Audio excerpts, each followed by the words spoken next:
আসসালামু আলাইকুম ভাই বোনেরা, আজকে আমরা রান্না করব রুই মাছ ভুনা বেগুন আলু দিয়ে। প্রথমে আমি রুই মাছ ভাজি করে নিয়েছি, একদম ভালো করে ভাজি করে নিয়েছি, লাল লাল করে। পেঁয়াজ কাঁচামরিচ কেটে নিয়েছি, আর একটা বেগুন আর একটা আলু কেটে নিয়েছি।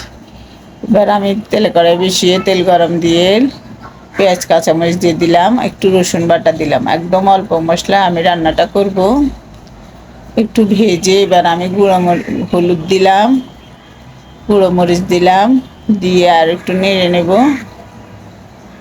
নিয়ে বেগুন আলুগুলো দিয়ে দেব, দিয়ে একটু হালকা ভেজে এবার আমি হাফ চামচ লবণ দিয়ে দিলাম, দিয়ে আরো একটু ভেজে নেব। ভেজে এবার আমি একটু পানি দিয়ে দেব, পানি দিয়ে আমি বেগুন আলুগুলো কষিয়ে নেব।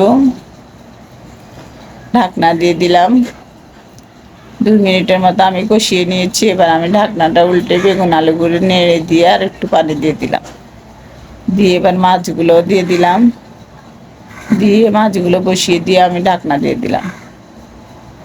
এভাবে রুই মাছ দিয়ে বেগুন আলু দিয়ে ভুনা করলে খুব মজা হয়। এই যে আমাদের রান্নাটা হয়ে এসেছে, এবার আমি নামিয়ে নেব। এই যে দেখুন, আপনারা চাইলে এখানে ধনেপাতাও দিতে পারেন। আমি ধনেপাতা আমার সবসময় সব মাছের সাথে খাই না, এই জন্য আমি দেই নাই। এই মাছটা আমার এইভাবে রান্না করলে আমার খুব ভালো লাগে, আমার খুব মজা হয়েছে। আমি একটু খেয়ে দেখেছি। আমাদের রান্নাগুলো যদি আপনাদের ভালো লাগে, আমাদের চ্যানেলটা সাবস্ক্রাইব করে দিবেন, লাইক করে দিবেন, শেয়ার করে দিবেন, ফেসবুকে ফলো করে দিবেন। আল্লাহ হাফেজ।